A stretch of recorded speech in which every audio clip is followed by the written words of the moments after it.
Hello student, जी mains 2024 30 Jain का ये question given है। क्वेश्चन में क्या कह रहे हैं कि एफ एक्स की ये वैल्यू गिवन है, एफ जीरो गिवन है, एफ डैश गिवन है और इसका इंटीग्रेशन की वैल्यू गिवन है। हमें क्या फाइंड आउट करना है, ए प्लस बी प्लस सी के लिए।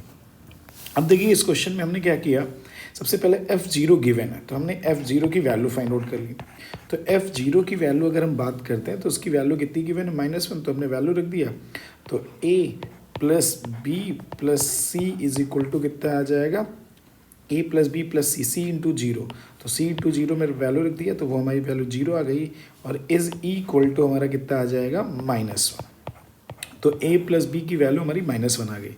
फिर अब क्वेश्चन कह रहे हैं कि एफ डैश दिस के लिए बात करी है तो हमने एफ डैश एक्स की वैल्यू फाइंड आउट कर ली।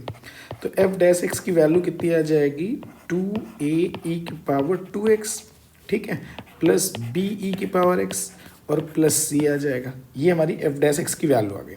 अब मुझे किसकी वैल्यू चाहिए, F dash log E two की वैल्यू चाहिए।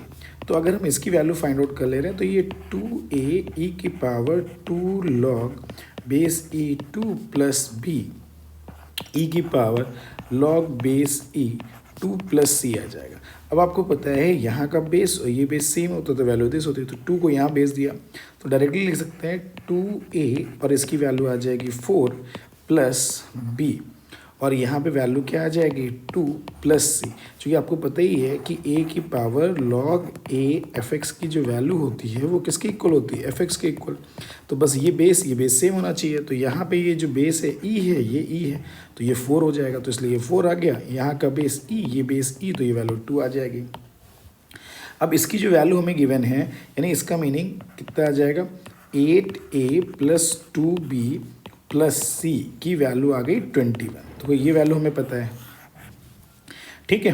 तो यहाँ पे ये गिवन है। अब हमारे पास इंटीग्रेशन की वैल्यू गिवन है, तो अगर हमने इंटीग्रेशन से बात कर लिया तो इंटीग्रेशन से क्या दिया है, 0 से लेके log e4 एफ एक्स। तो एफ एक्स के लिए क्या आ जाएगा, ए ई की power 2x plus B E की पावर x dx। अब इसकी वैल्यू 39/2 गिवन है तो हमने इंटीग्रेट कर लिया तो ये ए ई की पावर 2x/2 आ गया प्लस बी ई की पावर x, लिमिट लगा दिया 0 से log e4 is equal to 39/2 आ गया। अब देखो यहाँ पे ये log गिवन है, अब हमने इंटीग्रेट कर लिया तो a/2। अब जैसे अभी सॉल्व किया तो ये कितना आ जाएगा, 2 4 की पावर 2, तो ये 16 आ जाएगा। डायरेक्टली कर ले, अच्छा बता देते हैं भाई, e की पावर देखो ये कितना आ जाएगा, यहाँ पे 2 रखोगे तो ये log e और ये 4 स्क्वायर आ जाएगा और upper limit minus lower limit, x की वैल्यू e की पावर 0 हो जाएगा तो e की पावर 0 1 आ जाएगा प्लस b और ये e की पावर log e4 और log e है और माइनस e की पावर 0 आ जाएगा तो इक्वल टू 39 आ जाएगा बाई 2 आ जाएगा।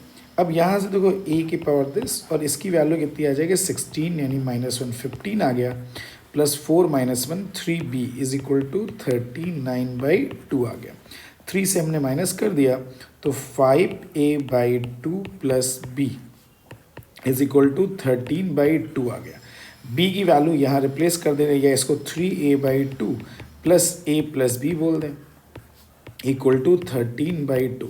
तो यहाँ से 3a/2 और ये -1 तो ये 13/2 प्लस 1 आ जाएगा तो 3a/2 की वैल्यू 15/2 आ जाएगी। तो a की वैल्यू कितनी आ गई, 5 आ गई। a इज इक्वल टू में कितना मिल गया, 5 मिल गया। अब a की वैल्यू में 5 मिल गई। अब स्टार्टिंग से a plus B is equal to कितना गिवन है, -1, तो b की वैल्यू कितनी आ जाएगी, -6। a आ गया, b आ गया। अब इस इक्वेशन से c की वैल्यू फाइंड आउट कर ले रहे हैं। तो अगर हम c की वैल्यू फाइंड आउट कर ले रहे हैं तो 21 is equal to 40 -12 plus c आ जाएगा। तो ये 21 ये आ गया 28 प्लस c, तो c की वैल्यू कितनी आ जाएगी, -7 आ जाएगा। c की वैल्यू क्या आ गई, -7। तो mod of a plus B plus C find out करना है तो a प्लस बी की वैल्यू हमारे पास कितनी है, -1 और -7, तो दिस बिकम्स 8 आ जाएगा। मॉड दिया है तो 8 वैल्यू आ जाएगी।